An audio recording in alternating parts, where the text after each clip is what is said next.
видео кетті. Я бірінші топ сіздер өздеріңіз кері байланыстарыңызды айтыңыздар. Сіз айта берек апай.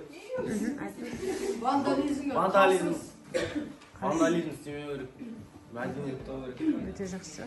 Сіздерде не айтасыздар? Вандализм сөзі бұл 5 ғасырдан бастап шыққан. Бірақ оның тарихы тереңде екеніне көзіңіз жетіп отыр, бірақ мұндай нәрседен аулақ болу керек. Жақсы. Сіздер не айтасыздар? Вандализмге жол жоқ. Ай, молодец.